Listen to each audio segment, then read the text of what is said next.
Bonjour à toutes et à tous et bienvenue sur cet 5e épisode de mon podcast tricot.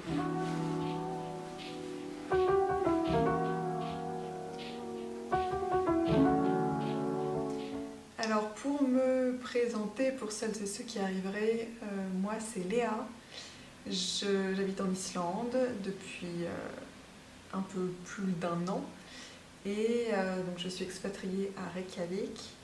Et je tricote depuis 2 ans et demi, il me semble. Voilà, donc je viens tous les mois vous faire une petite vidéo pour vous présenter tout ce que j'ai tricoté, tout ce que je suis en train de tricoter et mes projets, mes réflexions sur le tricot et sur la laine. J'essaie de faire donc une vidéo par mois. Je n'ai pas fait de bilan tricot pour le mois de mai. Donc là, je fais en fait une vidéo bilan du mois de mai et juin.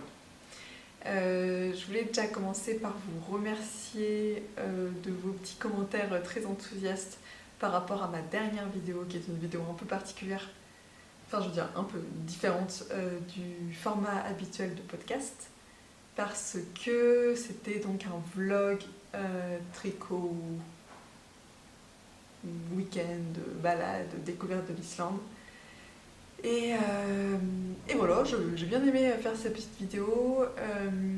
Si vous ne l'avez pas vue et que ça vous intéresse, je vous invite à aller la voir, je mets le lien en description.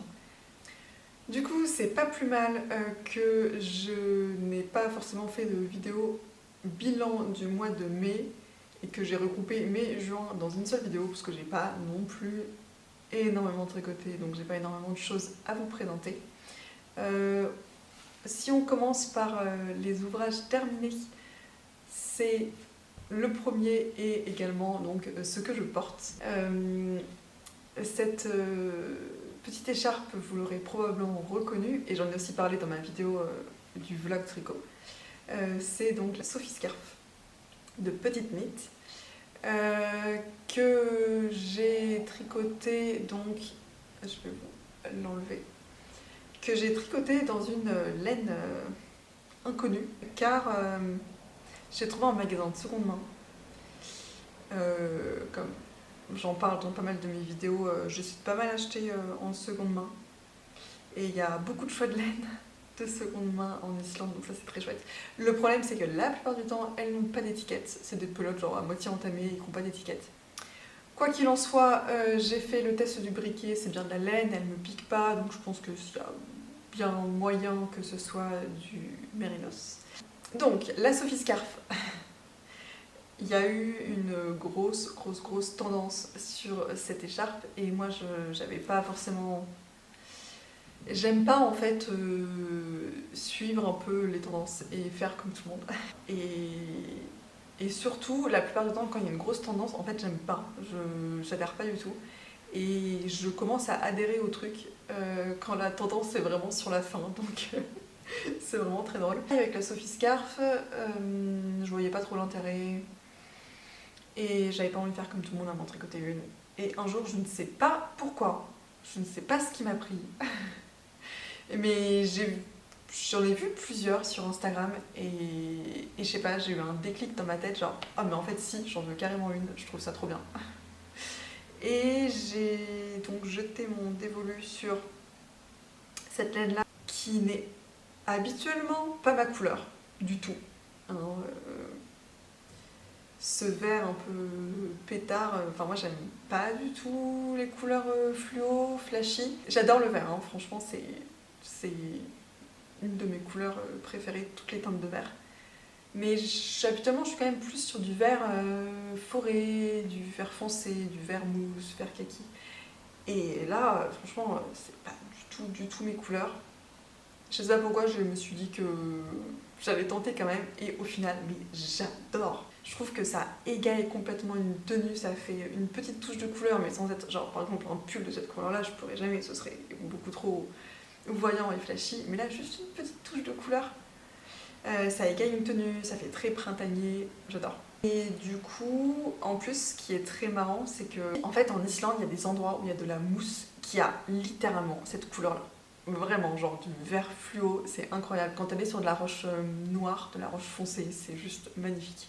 Et je pense que c'est ça aussi qui m'a un peu attirée. Le côté inspiration de la nature islandaise et les beaux verts mousse magnifiques. Au niveau de la construction, bon, je pense que vous devez connaître, hein, c'est une écharpe qui se commence par une pointe. On fait des augmentations progressives jusqu'au milieu. Et ensuite, on refait des diminutions pour avoir exactement la même forme quand c'est plié en deux. Je l'ai tricoté en 3,5, qui était la taille d'aiguille recommandée, il me semble. Et j'ai fait, en fait, la plupart, une des choses qui est géniale avec cette écharpe et que pas mal de gens font, c'est qu'en fait, ils prennent une pelote et ils la pèsent, ils tricotent la moitié et quand ils arrivent au milieu, ils commencent les diminutions. Moi, j'avais envie d'avoir genre exactement la même taille que Petite Knit quand elle présente ses écharpes. Je trouvais que c'était une taille idéale. Et du coup, j'ai suivi exactement le patron de la plus grande taille dans la Sophie Scarf. Et en fait, quand j'ai fait le nombre d'augmentations préconisées dans le patron, j'étais pas à la largeur maximale qu'elle disait dans le patron. Je crois que c'est 13 cm. Du coup, j'ai fait une augmentation de plus pour avoir bien au milieu, là, mes 13 cm. Tac, 13 cm ici. Il y a une finition en I-cord qui se fait vraiment au fur et à mesure de la construction de l'écharpe. C'est pas un I-cord qu'on fait après. Et il me semble avoir vu des personnes qui disaient que la construction en I-cord n'était pas hyper simple à comprendre, qu'au début c'était un peu compliqué de comprendre comment ça marchait. Mais en fait, moi j'ai trouvé ça extrêmement simple et hyper bien pensé, quoi. Et ça se fait tout seul. Ça se fait tout seul et ça fait vraiment un truc hyper propre, hyper beau. Donc voilà, pour moi, personnellement, rien à dire sur la construction, j'ai trouvé ça très simple. Je vais la remettre. Voilà. Et franchement, je trouve que ça égaye trop une tenue là, par rapport, enfin, surtout avec un pull gris, ça fait une petite touche de couleur, c'est hyper beau. Personnellement, j'adore. Ensuite, avec les restes de mon écharpe, parce que comme j'ai pas divisé ma pelote en deux, mais que j'ai vraiment voulu suivre les recommandations du patron, il m'en restait un petit peu. Je crois qu'il m'en restait genre quelque chose comme 5 grammes peut-être. Du coup, ce que j'ai fait, c'est que j'ai eu envie d'un petit projet tout simple et fun, et je suis tombée sur Ravelry sur un scrunchie. J'aurais jamais pensé à faire ça en tricot. À une époque aussi, pareil, c'était genre la grande mode des scrunchies en couture, des trucs nickel pour écouler les chutes, trucs pour débutants et tout. Et en fait, en couture, ça m'a genre jamais effleuré l'esprit, ça m'a jamais attiré. J'ai jamais voulu en faire. Et là, en tricot, je trouve ça trop bien. Donc voilà, un petit scrunchie qui est le modèle, le Soho Scrunchie de Toriyu, qui est un patron gratuit. Donc je l'ai également tricoté en 3,5 mm. J'ai suivi le patron pour... En fait, c'est un patron qui est très bien parce qu'on peut utiliser différents types de restes de laine. Elle met le nombre de... Enfin, les aiguilles et le nombre de mailles pour de la fingering, de la DK, de la worsted et de la bulky, il me semble. Et donc moi j'ai suivi les recommandations pour de la fingering, qui disait donc en 3,5 mm et qui préconisait 96 mailles. Et en fait, le truc, c'est que j'avais pas assez de laine. Pour la plus petite taille, il fallait faire 5 cm de haut. Et en fait, si je faisais 96 mailles, j'arrivais à peine genre 1 ou 2 cm. Donc ça valait pas du tout le coup. Donc ce que j'ai fait, c'est que j'ai monté 80 mailles. Alors je vais peut-être expliquer un peu la construction. C'est un peu difficile à comprendre, mais en gros, on monte donc, moi j'en ai monté 80 comme ça, on rejoint en rond et en fait on tricote un genre de tube Et pareil, moi j'ai tricoté jusqu'à plus avoir de laine du tout, quoi. Enfin, si, il m'en fallait encore un peu pour fermer. Mais en gros, jusqu'à, j'ai fait à peu près 4 centimètres peut-être. Et ensuite, c'est là où c'est vachement ingénieux, je trouve. On le retourne, on met genre l'envers à l'extérieur. On met un chouchou genre un truc comme ça, quoi. Vraiment, chouchou élastique à cheveux classique. On le met et ensuite on vient replier les deux bords et on vient fermer tout le long. Et du coup, là, le chouchou se retrouve à l'intérieur. Là, j'ai bien un chouchou dans mon petit tube de tricot. Et en fait, en gros, si vous cherchez sur Ravelry, franchement, vous tapez Scrunchie, il y a plein de modèles gratuits. Et en gros, il y a 2 techniques différentes pour refermer l'élastique. Il y a soit faire un rabat à 3 aiguilles, je crois que c'est comme ça que ça va être, j'en ai jamais fait en fait. Moi j'aime pas trop parce que ça vient faire, enfin on le voit quoi, ça vient faire ici là une ligne, voilà, une série de mailles qu'on voit. C'est sûr que c'est rapide, hein, mais ça se voit. Et la technique invisible, c'est de faire un grafting pour obtenir vraiment quelque chose comme vous voyez là.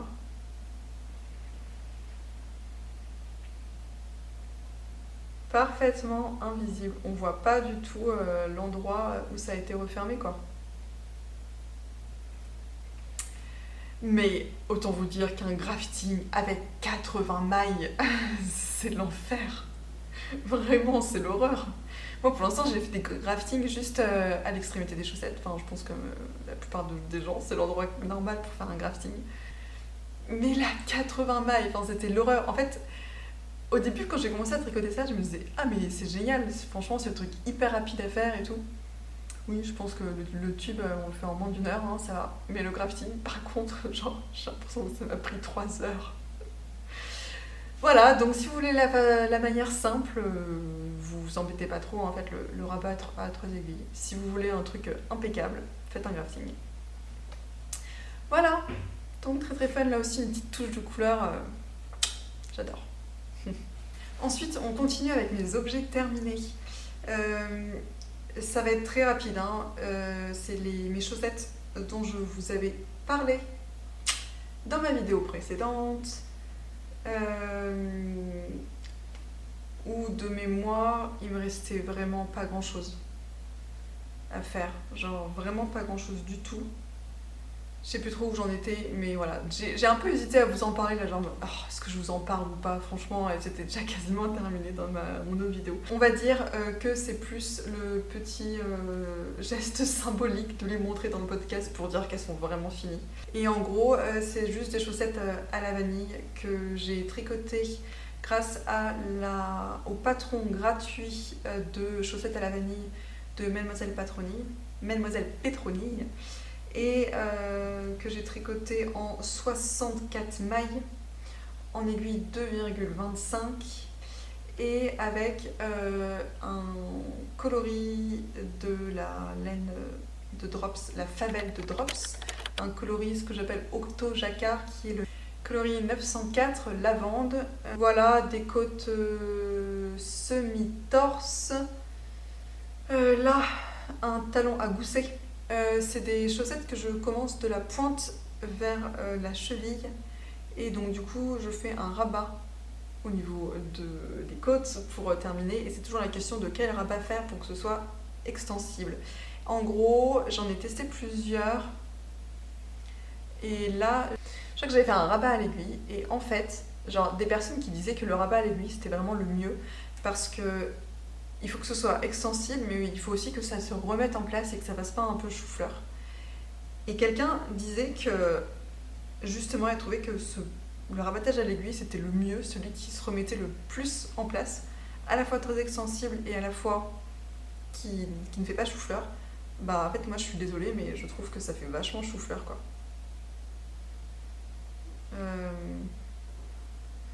Bon, là, elles sortent de la machine, donc elles sont toutes belles et tout, mais quand je les porte et que je les enlève, ça reste pas en place, quoi.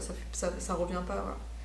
Honnêtement, je veux dire, ça me dérange pas quand je les porte, elles se mettent bien à mon pied, mais je pense quand même peut-être préférer le Jenny Surprisingly Stretchy Bind Off que j'ai utilisé sur d'autres paires de chaussettes. Ensuite, oui, après plein de petits ouvrages terminés, j'ai un gros ouvrage terminé à vous présenter.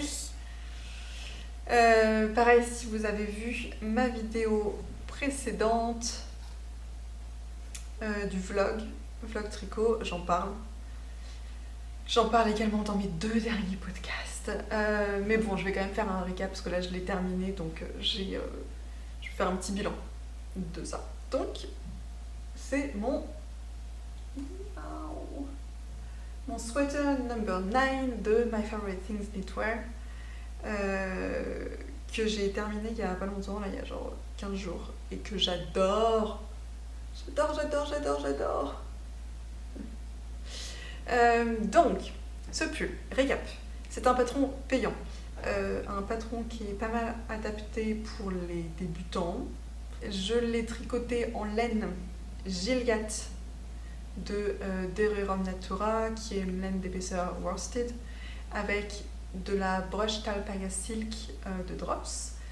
Et ça fait quand même un rendu assez chiné et vraiment bien douillé avec vraiment des grosses mailles. Je l'ai tricoté en aiguille 7 pour le corps, donc ce que je viens de vous montrer, et 5 mm pour les côtes, donc qui sont les tailles recommandées dans le patron. J'ai fait quelques petites modifications. Alors déjà, la première, c'est que comme c'est un patron pour débutants, il n'y a pas de rang raccourci inclus. Sauf que moi, j'adore les rangs raccourcis, je trouve que c'est quand même bien plus confortable au niveau du corps, du cou. On peut le voir ici, j'ai fait peut-être 3 allers-retours de rangs raccourcis juste après le col, juste après les côtes du col, pour creuser un peu plus l'encolure et que l'arrière soit plus haut que le devant. Donc voilà, première modification. Deuxième modification, j'ai modifié les mailles du raglan. Là, les mailles ici, pour que ce soit en fait dans la continuité du col. Le patron recommande 2 mailles. 2 mailles en droit avec 2 mailles envers de chaque côté. Et moi j'ai fait qu'une seule maille envers pour pouvoir être dans la continuité du col. Donc deuxième modification. Et troisième modification, j'ai légèrement modifié les manches. Je vais pas pouvoir vous dire exactement pour pas trop vous révéler le patron, mais en gros j'ai fait plus des diminutions à ma sauce pour avoir quelque chose de plus régulier dans les manches. Voilà, une diminution tous les X rangs. J'ai rallongé ma manche un petit peu peut-être de 3 cm pour avoir une manche bien longue, parce que j'ai toujours ce problème des manches qui sont un peu trop courtes.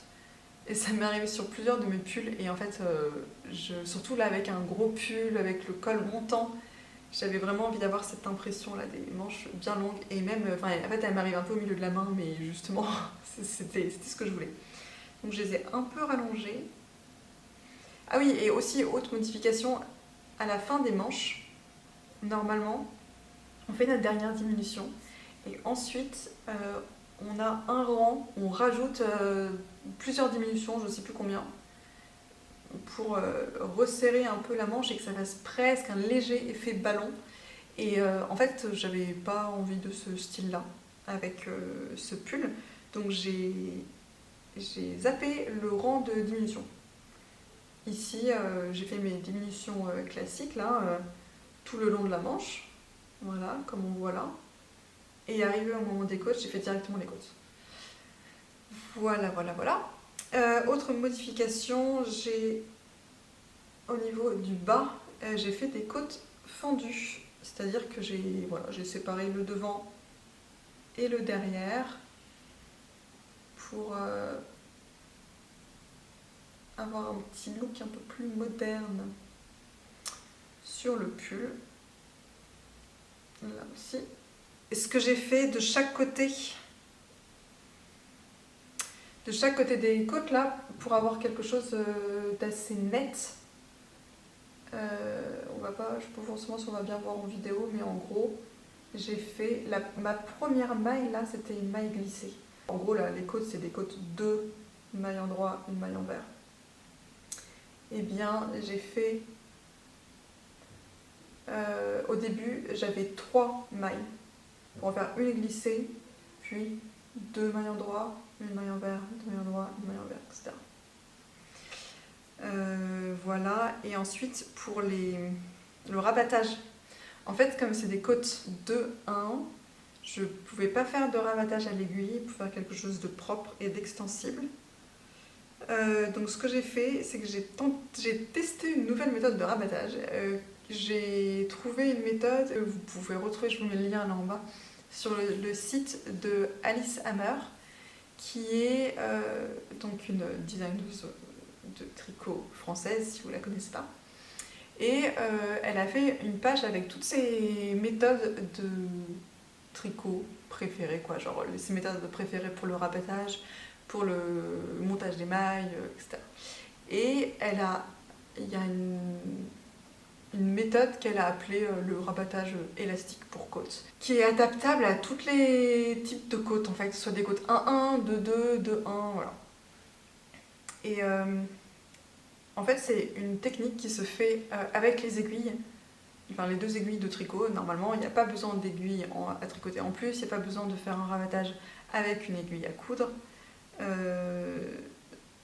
Enfin, une aiguille à laine, quoi, mais vous avez compris, une aiguille dans laquelle on met le fil de laine. Et selon elle, ça fait le même effet que justement le rabattage à l'italienne à l'aiguille, et c'est tout aussi extensible. Ça va, genre, ouais, c'est extensible, mais c'est pas non plus follement extensible. Et visuellement, pareil, ça va parce que j'ai une laine assez fluffy, mais en vrai, je trouve pas ça non plus extraordinaire. Bon, le truc, c'est que c'est quand même assez rapide. En gros, la technique consiste à... j'ai mis un petit extrait dans ma vidéo précédente, là, le vlog tricot. Quand je faisais le rabattage, je me suis filmée. Vous pouvez avoir un petit aperçu, mais en gros, la technique consiste à tricoter les mailles envers à l'endroit et les mailles endroit à l'envers, et à faire une petite manip qui consiste à passer le fil. En gros, quand on passe d'une maille envers à une maille endroit et inversement, on va mettre le fil à l'avant ou à l'arrière, mais pas de la manière classique en passant le fil autour de l'aiguille comme ça, mais en le passant de l'autre côté, c'est-à-dire qu'on enlève l'aiguille, on passe le fil entre l'aiguille et la maille, on remet l'aiguille. Je sais pas si c'est très clair, mais moi j'avais jamais entendu parler de cette technique-là, j'avais jamais fait ça. Et bon, c'est bien, on apprend des nouvelles techniques. Hein. Mais en tout cas, c'est vraiment ce que j'ai trouvé de mieux pour mes mailles en côte 2-1. Et j'avais pas envie de faire un rabattage classique parce que je me disais que ça allait pas être extensible du tout. Voilà. Petite chose aussi que j'ai fait pour bien être sûre de la longueur. En fait, j'ai toujours peur que ça s'agrandisse au blocage ou que la longueur ne m'aille pas, que ce soit pour les manches ou pour le corps. Donc ce que je fais maintenant, c'est que quand je termine le corps, à la longueur à peu près que j'estime bonne, avant de faire les côtes, donc les côtes des poignets et les côtes du bas du corps, je bloque. Ensuite, je regarde si la longueur me convient comme ça, enfin si ça s'est beaucoup agrandi ou pas. Et ensuite, comme ça, à partir de là, je peux faire les côtes. Donc c'est ce que j'ai fait pour ça et en fait j'ai vraiment beaucoup galéré avec celui-ci. Au niveau de la longueur du corps, je savais pas ce que je voulais faire. C'est-à-dire que le patron prévoit une version crop et prévoit une version longue. Au début je me suis dit ah ouais je vais faire la crop. Après je me suis rendu compte que en fait j'avais pas trop envie de faire un truc beaucoup trop court. Donc en fait j'ai pas mal retricoté après le blocage. Ensuite, j'ai commencé mes côtes et là, je me suis rendu compte qu'un pull oversized avec un col montant, avec des grosses manches qui m'arrivent là, si je le fais en plus très long, enfin sur moi qui suis toute fine, franchement, il y avait un truc qui allait pas, quoi. Ça faisait. J'avais l'impression d'être dans un truc difforme et ça m'allait pas. Je trouvais que ça faisait vraiment beaucoup trop. Enfin, un truc pas à ma taille, quoi. Donc du coup, j'ai défait les côtes que j'avais commencé à faire. J'ai enlevé encore un petit peu de centimètres au niveau du corps en jersey et j'ai refait mes côtes. Et en gros, là, il est à peu près à mi-chemin, je crois, entre la version crop et la version longue qui est telle que c'est préconisé dans le patron. J'ai oublié de préciser, j'ai fait la plus petite taille qui est la taille, je sais plus comment ça s'appelle, mais XS ou taille 1, bon voilà, plus petite taille. Donc pour vous donner une idée, la longueur totale du haut du col jusqu'au bas, ça fait 56 cm. Ensuite, la longueur entre le dessous du bras, l'aisselle, là, jusqu'avant les côtes, là, ça fait 18 cm. Voilà, ça peut vous donner une idée. Je vais vous l'essayer pour vous montrer ce que ça donne. Parce que, pareil, si vous avez regardé mon vlog tricot, j'en parle et je le montre. Je le montre terminé, parce que je l'avais terminé pendant le week-end. Mais le truc, c'est que j'avais pas bloqué les côtes. Et en fait, je trouve que, enfin, une fois que les côtes sont bloquées, je trouve que c'est beaucoup plus beau. Par exemple, là, au niveau des poignets, enfin, ça écarte un peu plus les côtes et ça fait pas juste un effet bien serré comme ça. Pareil pour le bas, c'était très, très évident pour le bas.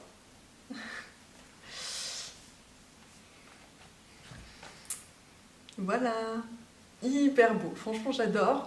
Cette couleur, moi c'est une de mes couleurs préférées.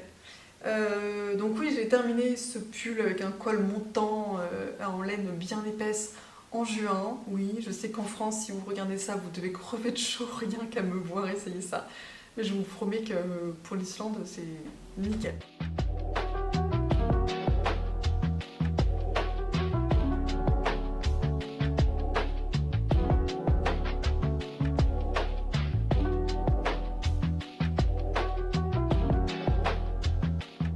Donc là, pour donner une idée,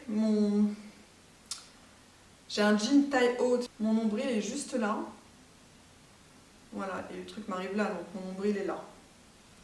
Donc c'est pas non plus si crop que ça. Je pense que la longueur est pas mal. Voilà, voilà. Ensuite, on arrive au projet en cours. Alors là, j'ai pas grand chose. J'ai des chaussettes. J'adore faire des chaussettes. Maintenant, ça y est, c'est bon, je suis officiellement addict aux chaussettes, je pense. Des petites chaussettes comme ça. Je vous en ai parlé rapidement, très rapidement dans mes dernières vidéos, mais en gros, j'avais trouvé cette laine en magasin de seconde main. Toujours sans étiquette, donc toujours composition inconnue. Voilà, c'est de la laine, c'est assez doux, donc peut-être du mérinos, peut-être qu'il y a un peu de nylon dedans. Je sais pas vraiment en fait, moi je fais tout le temps le petit test du briquet quand j'arrive chez moi pour voir si ça brûle comme de la laine ou pas. Et je sais pas différencier une laine qui contient du nylon d'une laine qui ne contient pas de nylon. De comment ça brûle, je sais pas trop faire la différence.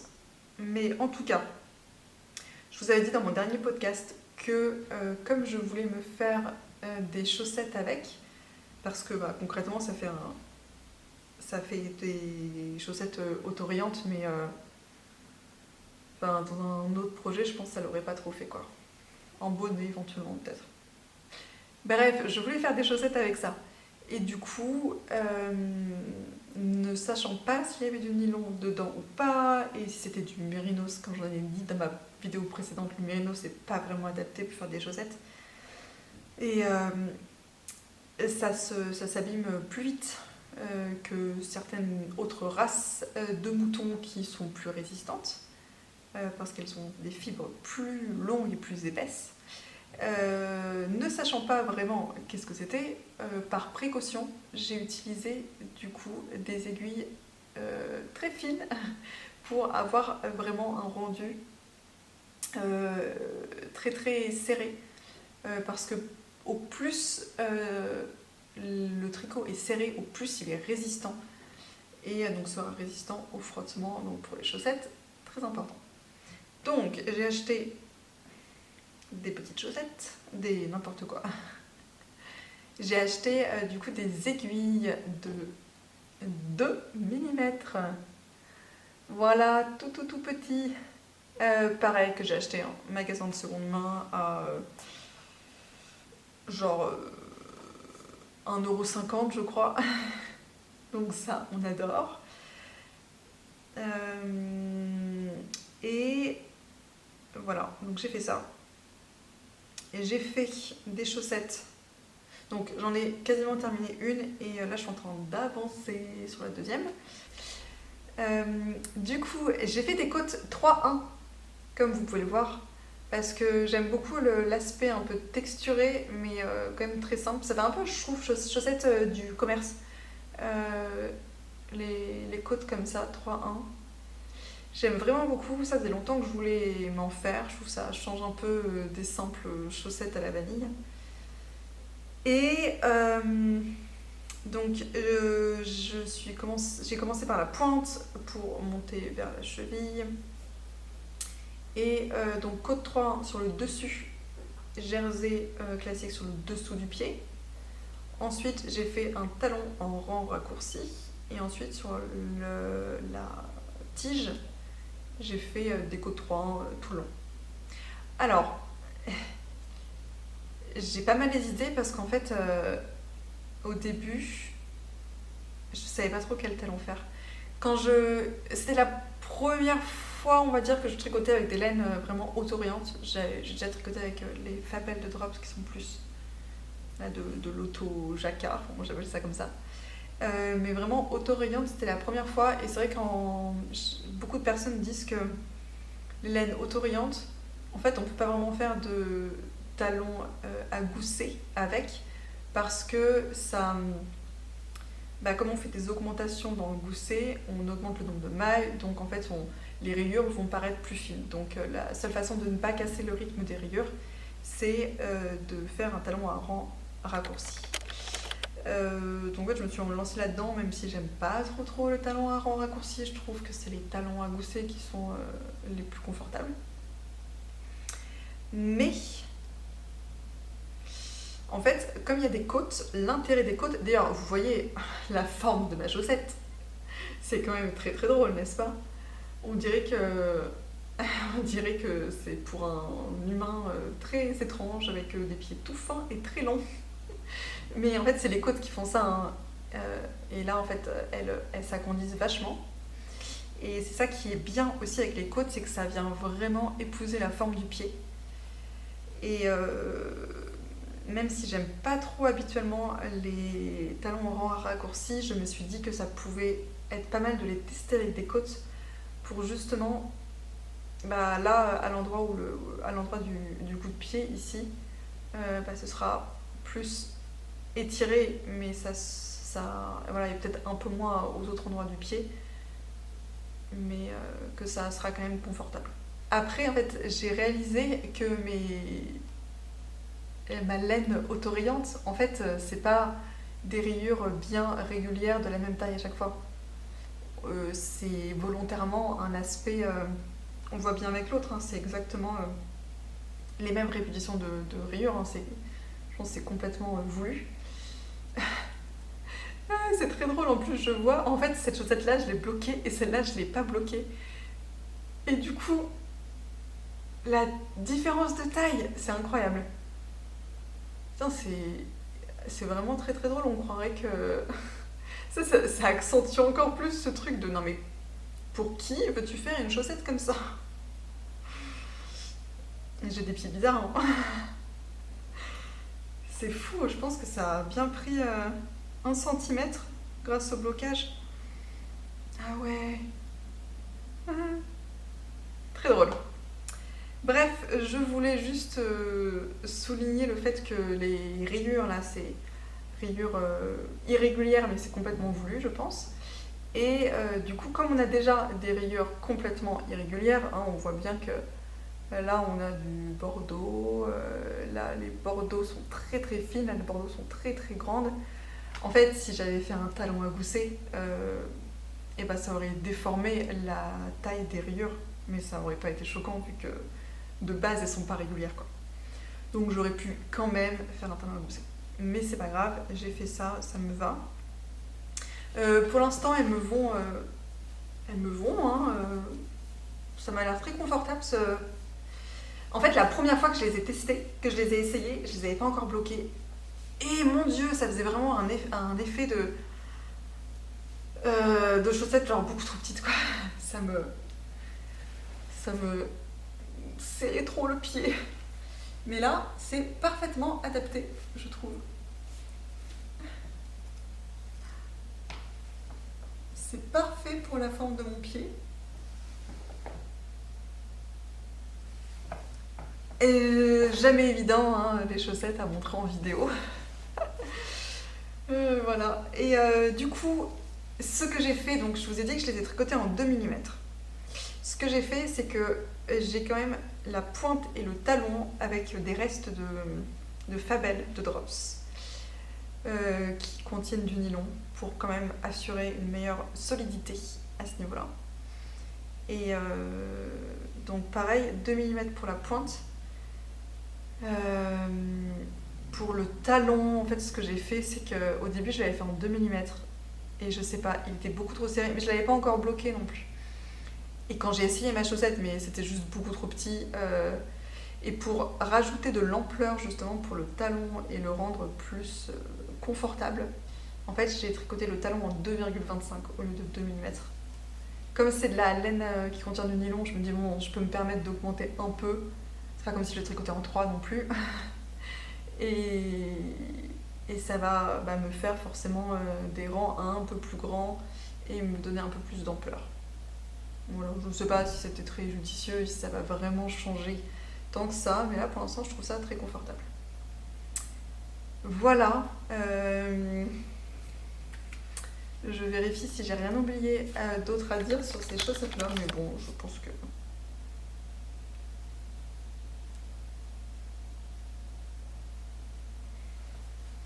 Ouais, ce que j'ai fait aussi, c'est que...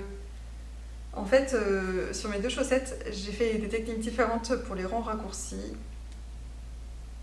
Sur celle-là, j'ai fait des wrap and turn. Quand on est... Ça, c'est le côté où en fait on fait les wrap and turn à l'endroit. Enfin, ouais, côté endroit.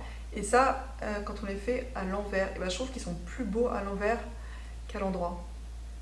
Et ça fait pas des trucs très réguliers. Donc j'avais envie de tester autre chose. Donc sur la 2e chaussette, j'ai testé en Shadow Wrap Heel. Et en fait, j'aime pas trop quoi. Ça fait vraiment des gros trous.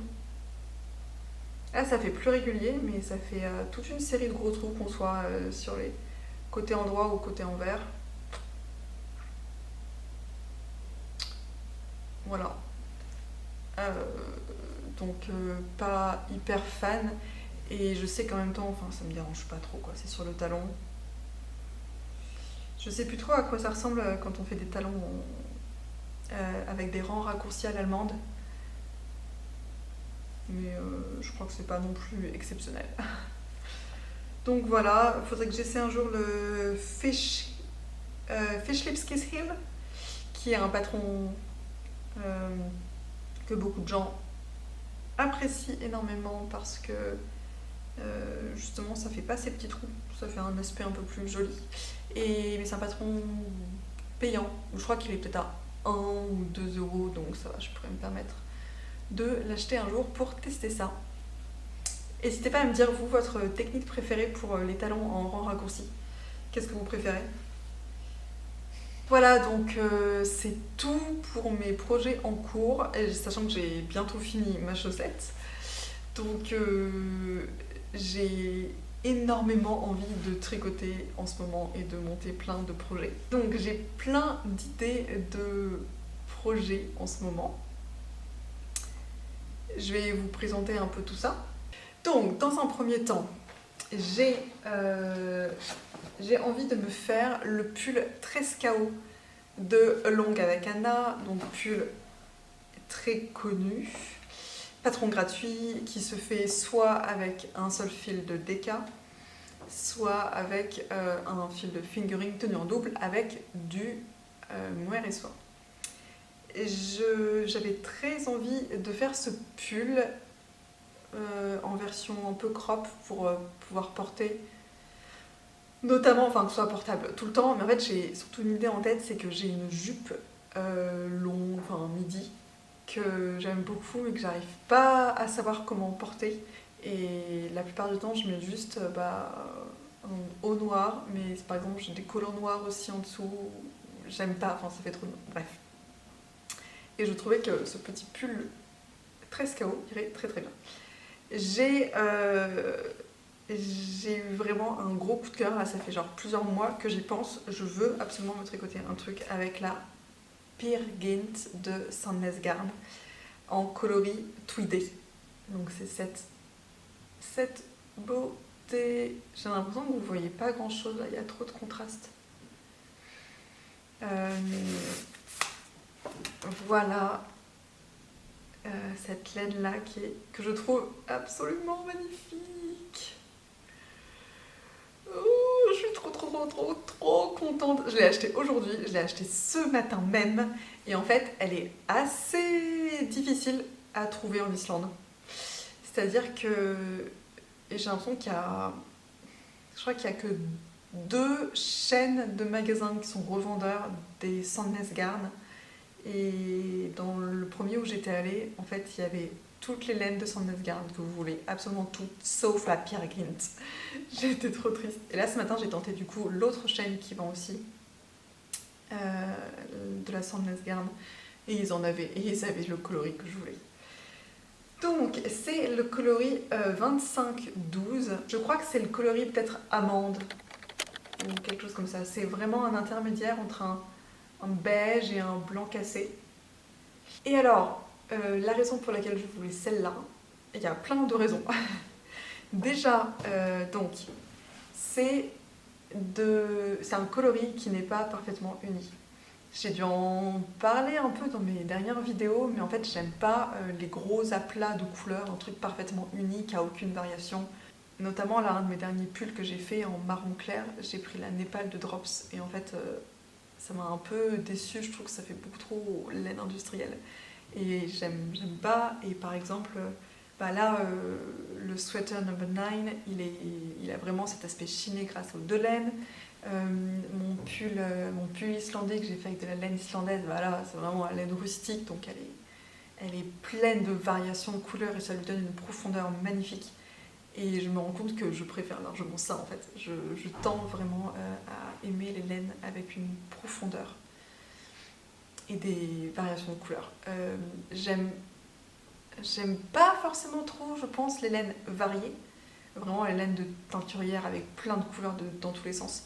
Je pense que je trouve ça très beau dans des châles ou des chaussettes. Mais sur un pull, je pense que ça fait un peu too much.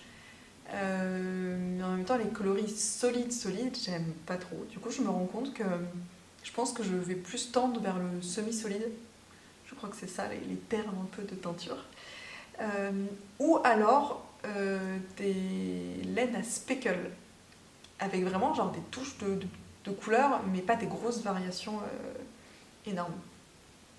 Et donc, soit laine à speckle, soit laine tweedée, comme ça. Voilà, donc ça, je trouvais ça, ce tweed très très beau, très bien équilibré. Ensuite, donc, Sandnesgarn, c'est une marque norvégienne. Et la Pirgint, c'est une laine norvégienne. Enfin, c'est pas du mérinos, c'est une race de mouton norvégienne. Et c'était ça aussi qui m'attirait pas mal, parce que le mérinos, la plupart du temps, ça vient de l'autre bout du monde. C'est voilà, les pays premiers importateurs, enfin premiers producteurs de laine mérinos, c'est l'Australie. Voilà. Bon, à part là dans mon pull rouille, du coup la Gilliatt, c'est de la laine mérinos française, donc ça c'est trop bien. On a de la chance d'avoir du mérino en France quand même, donc il faut en profiter. Donc ça c'est la laine norvégienne, donc on va dire à l'échelle de l'Europe, c'est la laine européenne. Moi je suis en Islande, donc on va dire c'est pas très loin. Alors les coloris tweedés, c'est pas de la 100% laine norvégienne, mais donc 75% laine norvégienne et 25% de laine, enfin de tweed provenant de laine péruvienne. Bon, là, pour le coup, le Pérou, c'est pas terrible non plus. Mais bon, 25%, voilà, on peut pas tout avoir. Et aussi, j'ai remarqué la plupart du temps, dans les laines tweedées, le tweed, en fait, pour que ce soit pas trop cher, le tweed, c'est souvent issu de viscose.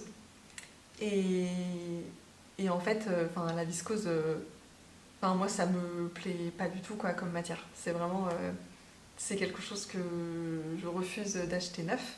En gros, pour ceux qui ne savent pas vraiment ce que c'est la viscose, c'est une fibre artificielle. Donc en gros, artificielle, c'est un peu l'intermédiaire entre ce qui est naturel et synthétique. C'est-à-dire que c'est la matière qui est transformée pour pouvoir être utilisée en tant que fibre textile. Donc la viscose, la plupart du temps, ça vient de pulpe de bois. Donc le bois, on ne peut pas tel quel en faire du fil. Il faut le traiter via des procédés chimiques pour le transformer en fibres utilisables dans l'industrie textile ou voilà, dans les fils à tricoter ou autres. Et du coup, c'est un procédé qui est assez impactant pour l'environnement. Déjà, ça utilise beaucoup d'eau. Et ensuite, ça utilise beaucoup de produits chimiques qui sont pas bons pour l'environnement. Donc voilà, la viscose, pour moi, c'est vraiment à bannir. Donc, presque au même titre que le nylon, quoi. Bref, donc tout ça pour dire que ça, c'est une laine en grande partie européenne. Donc ça, c'est très très chouette, qui ne contient pas de viscose dans le coloris tweedé et qui n'est pas superwash. Je sais plus si j'en ai parlé dans mes vidéos précédentes ou pas, mais en gros, en plus des fibres synthétiques, j'essaie d'éviter au maximum le superwash. Parce que, en fait, c'est quelque chose qui, je trouve, n'est pas suffisamment dit, n'est pas suffisamment mis en avant de qu'est-ce que c'est le superwash. Et pendant longtemps, j'ai acheté la laine superwash, genre ouais, ok, d'accord, tout le monde dit que c'est cool la laine superwash, bon, je vais en acheter. Sans me poser la question de qu'est-ce que c'est. Voilà, et en gros, bon, je vais pas essayer de pas trop m'étendre sur le sujet, mais l'idée du superwash, c'est que, évidemment, je pense que ça vous savez, c'est de pouvoir être passé en machine sans que ça rétrécisse, sans que ça feutre. Le problème du superwash, c'est que la plupart du temps, la méthode classique pour produire du superwash, c'est que la laine est déjà dans un premier temps traitée au chlore, et ensuite elle est en gros enrobée de polymères, donc en gros du plastique, et du coup, pour moi c'est beaucoup trop transformé pour que ça puisse continuer à être appelé 100% laine. Et en fait, déjà le traitement au chlore, le chlore c'est quelque chose d'extrêmement polluant, et ensuite les polymères, la laine, elle est littéralement recouverte de plastique. Et en fait, quand j'ai réalisé ça, mais mais je me suis dit, mais pourquoi? Mais dans quel monde on est, quoi, de venir recouvrir de plastique des fibres naturelles aussi incroyables que la laine. Voilà, et ça, enfin, c'est vraiment... Enfin, il faut aller vraiment creuser la question au maximum pour se rendre compte que c'est vraiment pas terrible. Enfin, moi, de mon point de vue, je trouve ça pas terrible du tout. Et, euh, et moi qui veux essayer de consommer en ayant vraiment le moins d'impact possible, et bah, du superwash, c'est pas terrible. Voilà, donc désolée si je parle un peu trop de ça dans toutes mes vidéos. Je suis pas là pour vous faire culpabiliser. Enfin, désolée si ça fait ça comme effet. Euh, Moi, je suis plus, enfin, j'ai plus en tête l'idée d'informer. Parce que, enfin, moi, c'est comme je vous disais, je connaissais pas tout ça. Je savais pas les différences. Enfin, qu'est-ce que ça impliquait réellement le superwash. Je me posais pas trop la question du nylon pour les chaussettes. Et, euh, et, et en fait, le fait de prendre en compte tout ça, je trouve ça très intéressant. Et après, en fait, on a toutes les informations qu'il faut pour ensuite faire nos propres choix et savoir ce qu'on fait, quoi. Savoir dans quoi on s'implique en faisant du tricot qui peut paraître déjà très. Enfin voilà, anti-fast fashion. Oui, c'est déjà très bien, mais on peut faire plus, quoi. Et on peut faire attention. Euh, Et je trouve que ce côté-là n'est pas assez représenté dans le monde du tricot sur YouTube. Et du coup, enfin, moi, ça me tient à cœur de parler de ça, pour un peu sensibiliser des personnes qui se poseraient pas la question et qui n'iraient pas chercher l'information par eux-mêmes. Donc au moins, l'information arrive à tout le monde, enfin à tout le monde, ceux qui me regardent. Et au moins, il y a une petite graine qui est mise dans la tête et après, ça peut arriver à se poser plus de questions et tout ça. Donc voilà, je suis juste là pour expliquer un peu mon point de vue. Un peu extrême pour certains, hein, j'en ai complètement conscience, mais moi je suis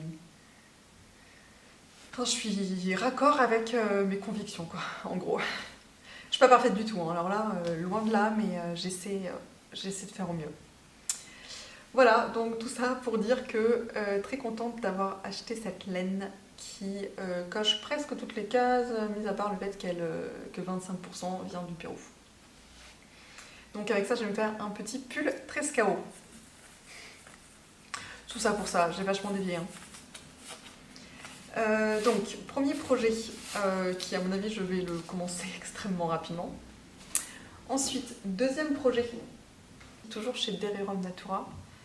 Là, Albertine, qui est une laine fingering qui contient donc toujours mérinos d'Arles, parce que Dererum Natura est une marque française qui fait principalement de la laine à partir de mérinos d'Arles.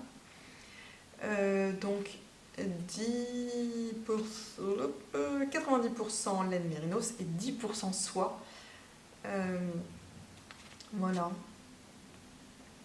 Et ça, je crois que c'est le coloris cyprès, qui est... Ça dépend vachement de la luminosité, mais en gros, c'est un beau vert forêt foncé, avec une touche de bleu. Je pense que ça paraît très bleu sur la vidéo, mais c'est un peu moins bleu que ça. Ce que j'avais en tête avec cette laine-là, c'est de faire le pull Pink Velvet de Andrea Mori, qui est un pull qui se fait en fingering avec la particularité d'avoir un yoke en jacquard et avec du jacquard texturé qui se fait en gros en suri, voilà, suri alpaga.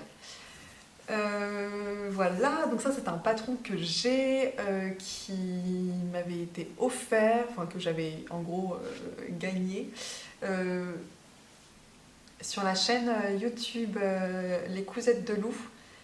Laurie avait organisé un petit giveaway où du coup elle tirait parmi les commentaires je sais plus, 3 personnes je crois.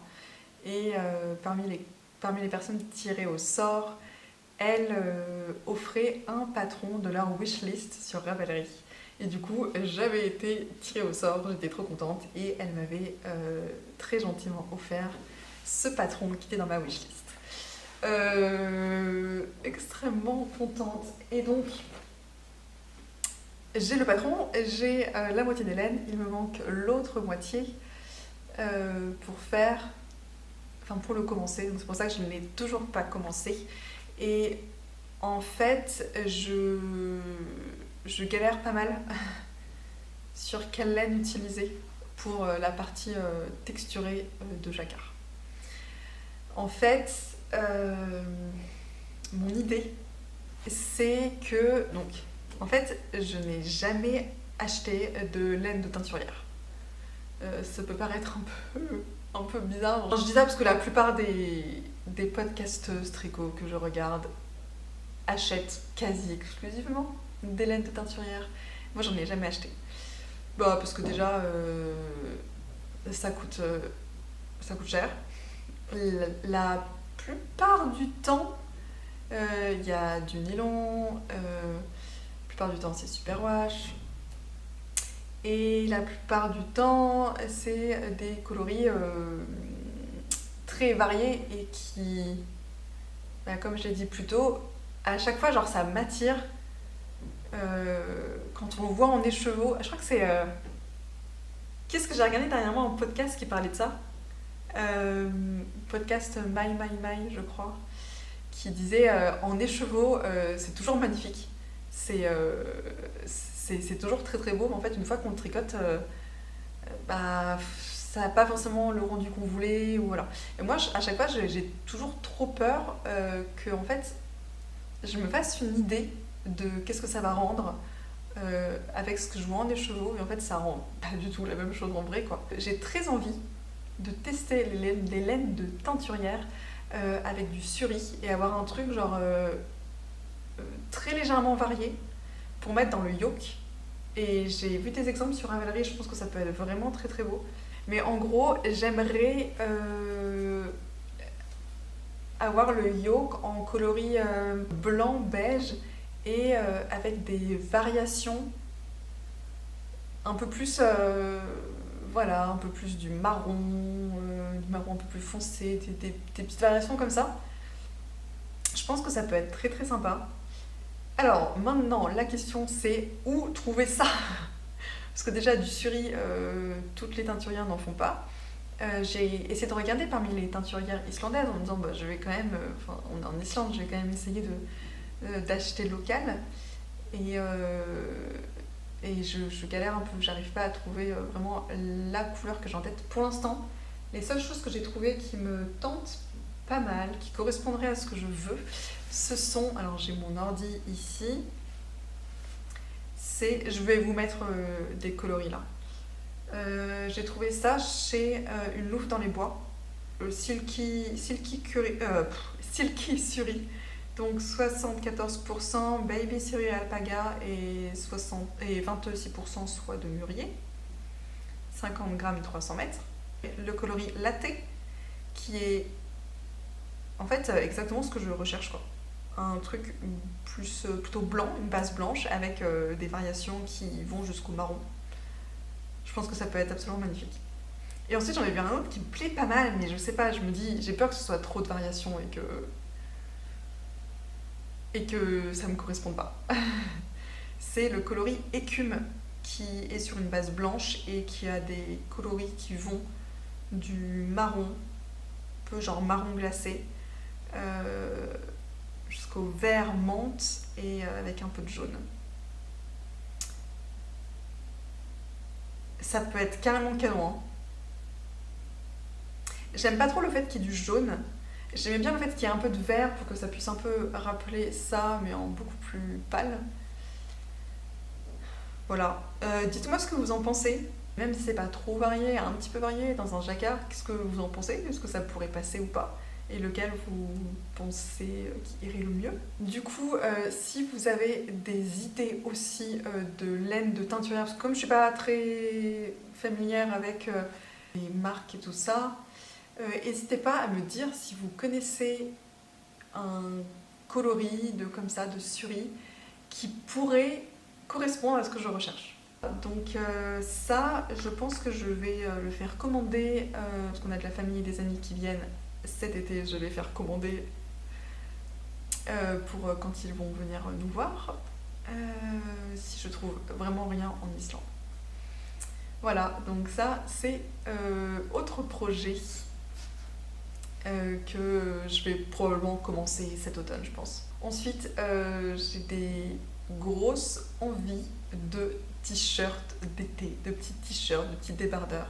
J'ai vraiment envie de ça, alors que on est en Islande, quoi. Je veux dire, j'aurais pas 30 degrés, ça servira à rien que d'avoir plein de petits t-shirts, je pourrais à peine les mettre. Donc, c'est pas très cohérent avec l'Islande, mais j'ai vraiment très très envie de m'en tricoter plein. Donc, je vais vous faire un petit récap de ce que j'ai vu et qui m'attire beaucoup en ce moment. Alors déjà, pour commencer, j'avais acheté en magasin de seconde main toujours de la laine. Je crois que c'était genre en partie de la... Il y avait des étiquettes, mais genre des vieilles étiquettes, genre un peu vintage. Et je sais pas si c'est le cas pour toutes les pelotes ou pas. De la Smart de Sandnesgarn, qui est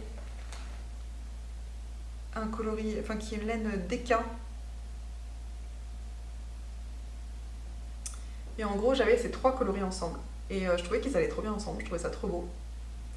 Et c'est pour ça que je les ai achetés, sauf que j'avais très peu de pelotes. Enfin là, j'ai à peine plus quoi. J'ai majoritairement du gris et un tout petit peu de blanc, un tout petit peu de vert.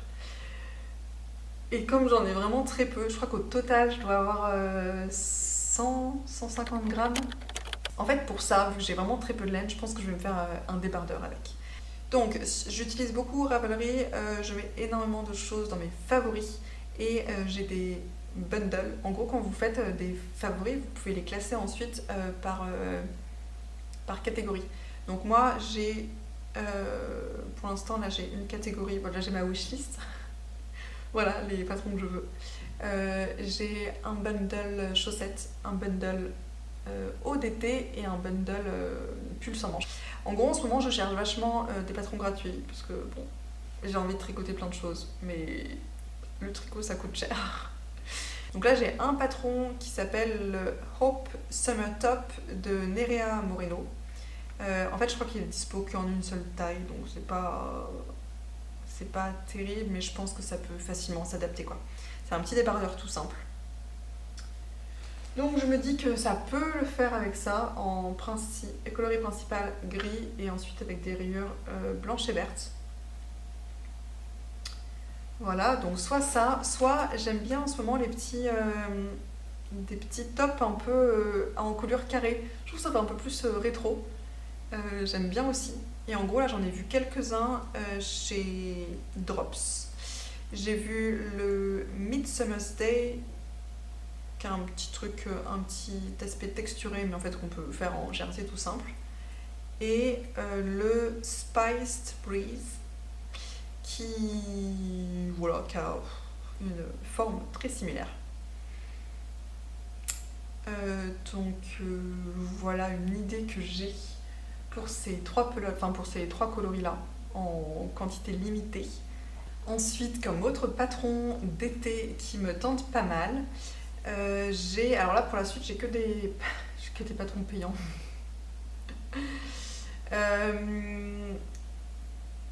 Donc j'ai un truc que j'ai découvert là il y a genre hier, mais que j'aime trop, le Ripple Crop Top de Jessie May, qui je sais pas, a une forme très très intéressante. J'ai l'impression que sur toutes les personnes, tous les modèles que je vois, je les trouve tous trop trop beaux.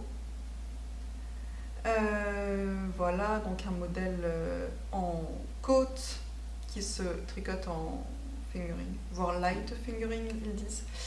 Voilà, il y a ça. Un peu dans le même esprit avec un côté un peu boxy, oversized, et avec de la texture. Il y a le Reblaze raglan de James N. Watts. Pareil, fingering. Voilà. Ensuite, on a un patron qui vient tout juste de sortir, le Midsummer Tea de Kathleen Hunter, qui est assez sympa parce que justement elle met en avant que ça peut se tricoter de plein de façons différentes selon le type de laine, les aiguilles, en fonction de la taille, si on fait un truc plus fité ou un truc plus oversized. Et je trouve que toutes ces versions sont vraiment très chouettes. J'aime bien le fait qu'ils soient pas mal polyvalents, quoi. Ça se tricote en... Alors là, il dit en bulky.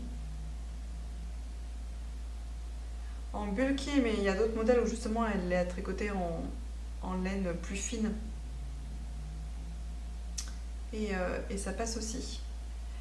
Et voilà, et ça en plus j'aime bien parce que bon, on peut dire un t-shirt à manches courtes en bulky, c'est pas très malin quand même. Et je crois qu'elle disait que c'était un petit t-shirt parfait pour les étés du Nord, parce qu'il me semble qu'elle habite en Alaska. Donc je me dis, oh, ça peut être des conditions assez similaires à l'Islande, ça. Donc j'aime bien l'idée d'avoir un truc un peu plus épais et qui puisse passer dans des climats un peu plus froids. Donc ça j'aime beaucoup.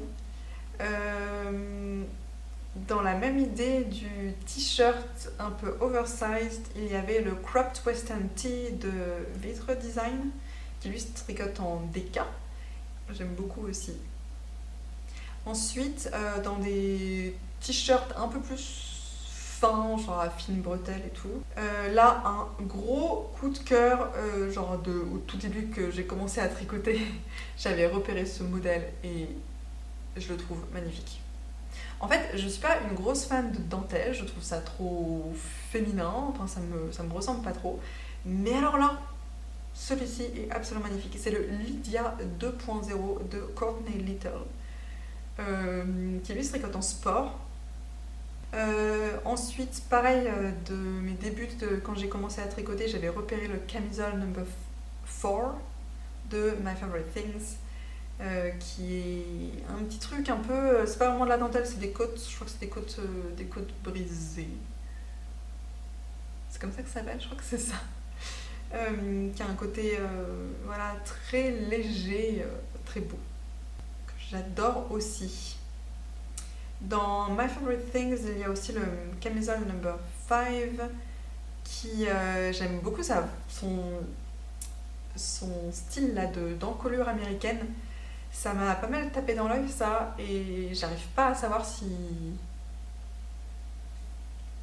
ça me plairait bien ou pas, enfin si je le porterais, si ça me plairait autant que ça en tant qu'objet fini, autant que les modèles que je vois qui me plaisent beaucoup. Je sais pas. C'est peut-être pas le premier que j'aimerais me faire, mais il me plaît, je le trouve original, je le trouve moderne. Justement, ce truc d'encolure américaine, ça fait plus moderne qu'un petit truc en dentelle. Et ensuite, il y a le Pi camisole de Nabita Jouré, et que je trouve très stylé aussi. Un peu justement ce côté d'encolure américaine, mais un peu plus portable, je pense. Alors lui, apparemment, il se tricote en 2,5 mm, donc genre comme pour des chaussettes. Et du coup, parmi les personnes qui l'ont tricoté, ils disent que justement ça fait une matière très, très dense, mais en fait ça le rapproche d'un pull, d'un t-shirt du commerce, quoi. Ce tissu final, une fois tricoté, ça fait vraiment très truc du commerce et pas truc tricoté main. Qui est de forme originale aussi, et pourtant très passe-partout et intemporel. Franchement, il me plaît pas mal aussi celui-là. Voilà donc pour mes envies du moment en termes de petits tricots d'été. Et alors là, pour ça, j'ai acheté la dernière fois, hier, un magasin de seconde main, toujours, j'ai trouvé une grosse quantité. C'est rare de trouver autant que ça. Autant de cette laine-là, je crois que j'ai pesé, j'ai à peu près 300 grammes. Et c'est marrant parce qu'en fait, il est plus sous forme de cake, comme si il avait été acheté en écheveau et bobiné, plutôt qu'une pelote. Du coup, je sais pas trop ce que c'est. Vert, toujours. Ah, quand je vous ai dit que j'adorais le vert, je l'ai brûlé un peu pour voir si c'est bien de la laine, mais je sais pas du tout. Aucune idée. Ça a l'air plutôt d'être de l'épaisseur fingering, peut-être légèrement sport. Je sais pas, il faut que je fasse des échantillons pour voir, pour comprendre un peu ce que c'est, comment je vais pouvoir la tricoter. Si jamais vous avez une idée en voyant ça, n'hésitez pas à me dire. Je pense que je vais l'utiliser pour faire des hauts d'été, parce que comme c'est de la fingering, je me dis que c'est mieux. Et comme j'ai quand même la chance de trouver une aussi grosse quantité que ça en magasin de seconde main, je veux l'utiliser pour un vêtement, quoi. J'ai peur aussi que, je sais pas, que ça gratte peut-être légèrement. Non, peut-être pas. En fait, j'avais pensé peut-être faire la camisole number 4 avec, parce que comme ça a un côté quand même assez féminin, ce petit débardeur à fines bretelles, un peu aspect dentelle, je pense qu'en vert comme ça peut casser ce côté trop féminin. Ça peut être fun. Voilà, je sais pas. Et sinon, je me dis que je vais peut-être me faire un autre Cumulus Tee, parce que j'ai le patron, je l'avais déjà fait. Éventuellement avec des petites manches 3/4 pour faire un peu plus style blues. Voilà, je sais pas. À voir. Pareil, si vous avez des idées, je suis preneuse. Écoutez, je pense que c'est tout pour aujourd'hui. J'ai fait le tour de tout ce que j'ai terminé récemment, tout ce que je suis en train de faire, tout ce que je vais faire très prochainement, toutes mes envies. N'hésitez pas à commenter tout ça, me donner des idées, m'aider avec mes choix.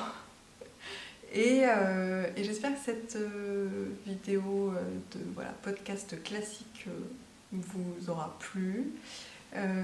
Écoutez, je vais essayer de reprendre le rythme classique d'une vidéo podcast par mois. Donc à la prochaine. Salut!